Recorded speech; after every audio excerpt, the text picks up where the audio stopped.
de que maneira a literatura e a filosofia elas se encontram. O Thomas Mann, da Montanha Mágica, o Sérgio Buarque de Holanda, nosso sociólogo mais famoso, e o Nietzsche. Meu nome é Paulo Custódio Oliveira, eu sou coordenador do Grupo de Estudo Interartes. Minha tarefa na UFGD é aproximar a literatura de outros campos do conhecimento. Isso porque eu pertenço a uma linha de pesquisa chamada Literatura, Cultura e Fronteiras do Saber. E o nosso convidado de hoje é o professor Damião. Seja muito bem-vindo, professor. Muito obrigado por você ter aceitado vir conversar conosco hoje. Nós sabemos a ocupação que se tem e uma figura como a sua. Eu vou fazer alguns apontamentos aqui sobre uma trajetória do Damião para vocês terem uma ideia de quanto ele é importante para essa discussão que faremos hoje, né? Como esse vídeo ele vai ser separado em 4 partes, então em cada uma delas eu farei uma pequena introdução e vou discutir alguns aspectos do currículo dele para não ficar muito cansativo em cada uma das partes, né? Por hora, seria importante a gente discutir, para o bloco de discussão que vem, como é que as coisas aconteceram no bojo das preocupações intelectuais do Damião. Então, Damião, fica à vontade para dizer para nós como que Sérgio Buarque de Holanda, Thomas Mann e Nietzsche se encontraram nas suas preocupações intelectuais. Diz aí para nós. Bem, obrigado, Paulo, pelo convite para estar aqui para essa conversa. De fato, é uma trajetória que para mim mesmo é um pouco curiosa. E essa confluência dos 3 autores que você citou é quase que uma curiosidade mesmo intelectual que vai aparecendo no caminho de uma trajetória de pesquisa recente. Eu sou formado em História, graduação e toda a pós-graduação, mestrado e doutorado. E mais recentemente eu resolvi fazer um pós-doutorado em Filosofia, exatamente para discutir a presença da filosofia de Nietzsche numa obra historiográfica que é considerada a mais clássica, mais importante da historiografia brasileira, que é Raízes do Brasil, de Sérgio Buarque de Holanda. Né? Inclusive, os 3 últimos artigos que você publica tem essa confluência aí da Raízes do Brasil, né? Exatamente. Nós deixaremos o endereço aqui abaixo do vídeo para vocês acessarem. Exatamente. Tenho 3 artigos publicados, um ano passado, 2 desse ano. Tem mais um que deve sair ainda este ano. Tem mais alguns em avaliação, todos relacionados ao Sérgio Buarque de Holanda e filosofia de Nietzsche, né? Que não é algo absolutamente inédito na historiografia, na análise, né, da historiografia, da produção do Sérgio Buarque de Holanda, mas também não é algo de, vamos dizer assim, de senso acadêmico plenamente aceito, né, na universidade. Eu acho que essas análises que eu estou fazendo aprofundam um pouco essa leitura que o Sérgio Buarque de Holanda faz da filosofia de Nietzsche. É curioso porque esta é uma indagação que me vem desde a juventude. Né?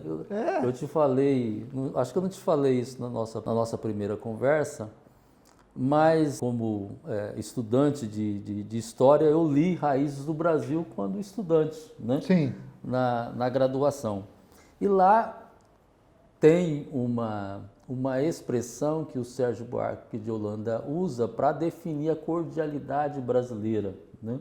Uma expressão que é tirada de um livro de Nietzsche chamado Assim Falou Zaratustra, exatamente no capítulo chamado Do Amor ao Próximo, né?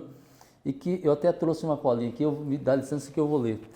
Diz assim o trechinho que é utilizado pelo Sérgio Buarque de Holanda para se aproximar de uma definição sobre cordialidade. O vosso mau amor a vós mesmos transforma em prisão vossa solidão. Isso foi um enigma. Porque até agora eu também estou tentando me localizar nele. É um enigma para mim, porque é uma frase espirituosa, muito bonita, mas ela funciona como um enigma. E ela, de certa maneira, parece permanecer no próprio livro do Sérgio Buarque de Holanda, no debate sobre o homem cordial, como um enigma. E só recentemente, depois que eu saí da administração da universidade, né, e que eu pensei em me voltar para as minhas atividades plenamente acadêmicas, que eu resolvi embrenhar um pouco mais pela filosofia de Nietzsche, que era alguma coisa que eu tinha contato, alguma leitura, mas nada muito aprofundado, né? E aí, fazendo a leitura de Nietzsche, fui ler Assim Falou Zaratustra, me veio a frase. Sim. Aí eu falei, eu tenho que agora... Ela está me desafiando. Está me desafiando, vou ter que juntar as duas coisas para tentar entender a frase no contexto do homem cordial. Mas, ao fim e ao cabo, eu chego a uma avaliação de que não é só a frase que é importante, né? Há toda uma filosofia nietzschiana que me parece que dá embasamento ao livro todo, Raízes do Brasil. E aí essa é uma leitura, me parece que inédita, né, a respeito desse texto tão importante, né? Mas no livro do Sérgio Buarque, além desse introito, ele faz alguma referência interna ao Nietzsche? Como é que é? Então, o homem cordial, como você sabe, é talvez a definição mais importante que a gente tem, né, no imaginário brasileiro, na produção intelectual e literária. Sim. Sobre a definição do brasileiro, né? A tentativa mais vertical já feita, né? Então, assim, isso é central no texto do Sérgio Buarque de Holanda. Parecia, né, que não havia tentativas de se compreender a ideia da cordialidade com essa aproximação de Nietzsche. Então, isso é importante, é estratégico no livro. Agora, é preciso fazer um esclarecimento que é mais ou menos assim. O Sérgio Buarque de Holanda escreveu esse livro, Raízes do Brasil, em 1936, né? Depois, esse livro ele ganha várias edições, muitas edições até o dia de hoje. Mas nas 3 edições seguintes, sobretudo nas 2 edições, na segunda e na terceira, ele é mudado drasticamente. É mudado, inclusive, a compreensão geral do livro, sobretudo a parte final do livro, quando ele discute mais o Brasil moderno e contemporâneo. Então, nesta mudança editorial que é feita, paga-se um pouco a presença da filosofia, da presença de Nietzsche no texto, embora fique algumas coisas, sim, mas acaba apagando outras. Quando eu me debrucei sobre a obra, eu fui percebendo que era necessário pensar e estudar, ao contrário do que fizeram a maioria dos analistas, né, que estudaram a versão mais atual, que é de 1969, eu estudei a primeira edição.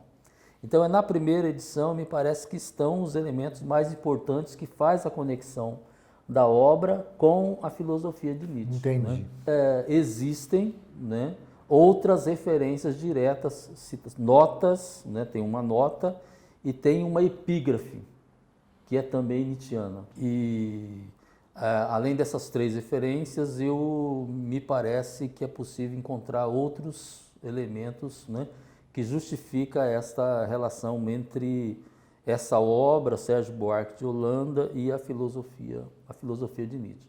Eu acabo estudando outros textos também do Sérgio Buarque de Holanda. Tem um conto, por exemplo, do Sérgio Buarque de Holanda, chamado Viagem a Nápoles, que eu também faço a leitura, é uma leitura toda inédita, vinculando o conto à filosofia nietzschiana, especificamente a um livro chamado O Anticristo. Então, são esses links que eu tenho feito e que tem sido motivo para esses artigos que eu estou elaborando e publicando. Perfeito. De alguma maneira. E já que você chegou aí no Sérgio Buarque de Holanda, autor, né, eu queria que você contasse para nossos telespectadores também qual o vínculo desses 2 personagens com o Thomas Mann. De que maneira, porque existe uma curiosidade aí que eu fiquei impressionado com ela, né, que você contou. E eu queria que você falasse um pouquinho melhor sobre como o Thomas Mann se aproxima desse universo que você acabou de descrever. Então, isso é algo também assim muito interessante, né? Que também uma surpresa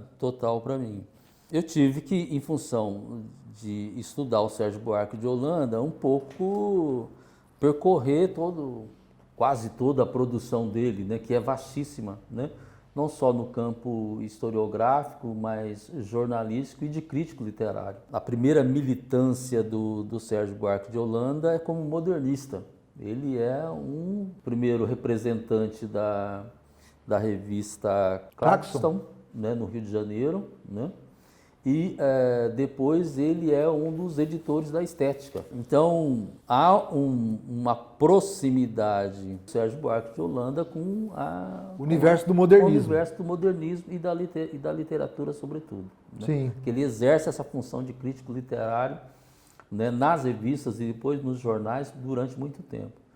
Uma outra função que ele exerce em algum período da vida é de jornalista, de correspondente de jornais importantes de São Paulo e Rio de Janeiro.